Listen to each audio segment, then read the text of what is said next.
Yeah, he's a heck of a football player. Yeah, real good football player, and we appreciate having him here for this year. What is up, Chiefs Kingdom? Happy Friday. I'm Hayley Lewis, and this is Chiefs News Daily. Kansas City officially tying up the preseason. Now they're looking ahead to kicking off the regular season on September 5th. They're going to do so with a newly signed center, Creed Humphrey, making headlines last night during the game, and he didn't even step onto the field. Humphrey's contract extension details are coming up along with the post-game pressers and a lot more. But first, give us a like and subscribe right here on the KCSN YouTube channel, and we will dive into it.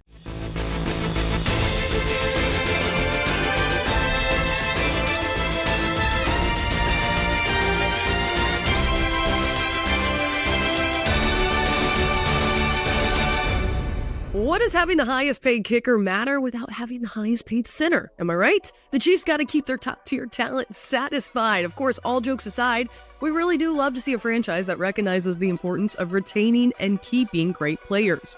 Kansas City now has the highest paid defensive tackle in Chris Jones, tight end in Travis Kelce, kicker in Harrison Butker, and now center in Creed Humphrey according to the average annual value.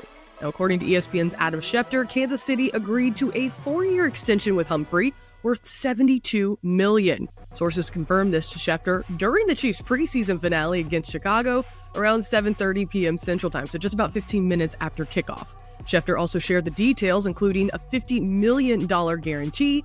Humphrey now becomes the highest paid center in NFL history. The extension was negotiated by Ken Snaroff and Andy Sims of 1-and-1 Agency. Now, after the game, head coach Andy Reid spoke with the local media about Humphrey and his impact on the team. Yeah, he's a heck of a football player. Yeah, real good football player, and he started off that way, and he's kept it going that way. So we appreciate all he does, and we appreciate having him here for this year. According to ESPN's Adam Teicher, Humphrey did not speak to reporters after the game. The 25-year-old joined the Chiefs in 2021 as a second-round draft pick from Oklahoma and immediately became a starter. He's been a solid pass protector as well. In 2023, he ranked second among the NFL's interior offensive linemen in pass block win rate at 98.8%. Ahead of him was his Chiefs teammate guard Joe Thuney. Now, Teicher also wrote in his article a quote from Chiefs general manager Brett Veach saying, "Needless to say, we're extremely excited to continue Creed's career here.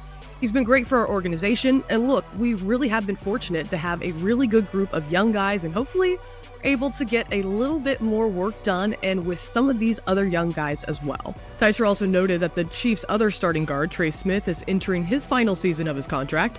Smith, who came to Kansas City in the same draft class as Humphrey, was third in the NFL in pass block win rate at 96.6%. Dave Scretta with the Associated Press also gave a little more insight to Creed's value here in Kansas City, mentioning again that he was picked up by the Chiefs in the second round of the 2021 draft and instantly moved into the starting lineup, where he not only solidified the interior of the rebuilt offensive line, but developed a fast rapport with quarterback Patrick Mahomes. He's also proven to be dependable, starting all 51 regular season games over the past 3 seasons. The last 2 have ended with Humphrey earning trips to the Pro Bowl, which he skipped while helping the Chiefs, of course, win back-to-back Super Bowls. Now, according to PFF, here's how Creed Humphrey ranks by season among centers in the NFL. Now, in 2021, he ranked first with a rating of 92.1. In 2022, he ranked second, 89.8 grade. And then in 2023, he ranked 6th overall with an 82.1 grade. It's pretty solid if you ask me. Another PFF stat shares Creed Humphrey amongst other centers in the NFL. In 2021, 93 grade was given, so that's first overall. 94.2 run blocking grade, first overall, 81.9 pass blocking grade, second overall, and 2% pressure rate, which runs second in the entire league. As Teicher mentioned in his article earlier, Creed is not the only player due for an extension. Scretta pointed out the same dilemma. The Chiefs were staring at the prospect of 3 key contributors from their 2021 draft class hitting the free agency in Humphrey, followed second by Nick Bolton and 6th-round pick Trey Smith. They have expressed interest in signing Bolton, one of the league's underrated linebackers, to a long-term deal, but keeping all 3 could be difficult given the salary cap space. I guess we're going to have to wait and see how things play out. Drop below in the comments how you feel about the Creed extension, and if the Chiefs should get contract deals done ASAP with Bolton and Smith. Let us know what you would do if you were Brett Veach. All right, so let's talk about that preseason finale. The Chiefs wrapping up their third game in the preseason. That was last night against the Chicago Bears at home at Arrowhead Stadium. Kansas City rested their starters, so did the Bears. The game was mainly just an opportunity for rookies and players fighting for a roster spot to be able to showcase why they belong on a Super Bowl caliber roster.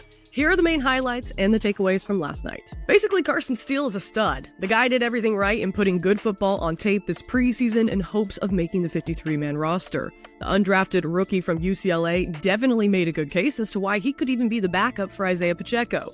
He ran 4 times last night for 50 yards. That included a 31-yard tackle-breaking run to set up his own touchdown. So let's take a look at some of the offensive leaders coming out of last night's preseason finale. As far as passing goes, it was Ian Book leading the way with 71 yards. For rushing, you know it, Carson Steele locking up things with 50 yards. And on the receiving end, Montreal Washington with that 49-yard catch. Now, the final score ended in Chicago's favor, 34-21. Up next, Kansas City is just going to gear up for their home opener, kicking off the 2024 NFL regular season against the Baltimore Ravens. In the meantime, August 27th is really the date that you want to look out for. This is this coming Tuesday. All the cuts are going to be due by 3 p.m. Central Time, meaning the preseason trim officially happens. Kansas City, along with the rest of the NFL clubs, are going to have to cut the roster down from 90 all the way down to 53.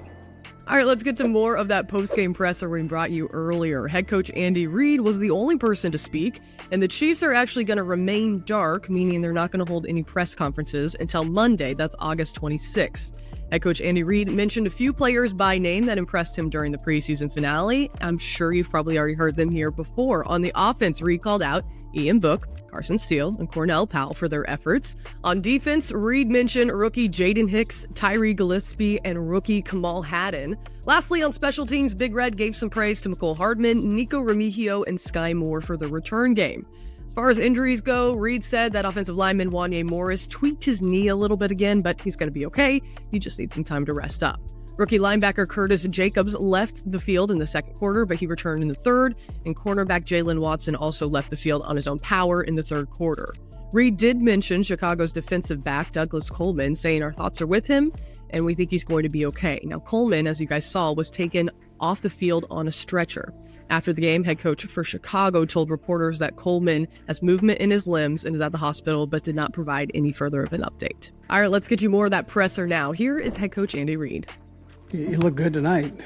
He's a physical kid, and I know the guys were excited when he was carrying it, and so. But we'll see. You know, he's a good football player, though. He's going to. I don't think people. It didn't look like they really wanted to tackle him, so that's a plus if you're a running back.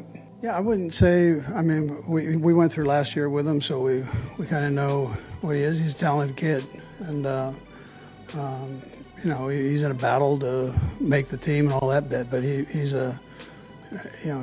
we've never questioned the talent there at all. So it's just him staying healthy was the main thing. Yeah, try to give him the ball a little bit tonight, and.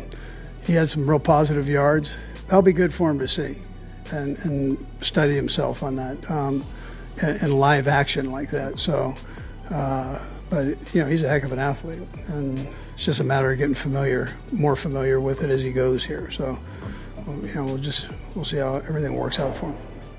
A few quick headlines to bring you from social media. Patrick Mahomes and his wife Brittany made quite the donation to Texas Tech. The couple made a $5 million donation towards the school's end zone and football center's facility projects. In recognition of the gift, Texas Tech is going to name the soon-to-be completed walk-through area in the Womble Football Center in his name. The 3-time Super Bowl champion will also be recognized by being the namesake for Texas Tech's quarterback meeting room and the offensive coordinator's office in the new South End Zone building to Jones AT&T Stadium. Travis Kelce also back in the spotlight, and it's not for his on-the-field talents. It is official that Travis Kelce is going to be in Happy Gilmore 2, along with Adam Sandler. Sandler confirmed that Happy Gilmore sequel is about to start filming. Netflix first announced that a sequel to the 1996 golf comedy was in the works back in May of 2024. Sandler also hinted that certain pro golfers and athletes would also be making appearances in the upcoming movie, which we know now include TK. All right, folks, that does it for another episode of Chiefs News Daily. As always, we will be back this coming Monday. Enjoy your weekend. Give us a like and subscribe right here on the KCSN YouTube channel, and we will see you then.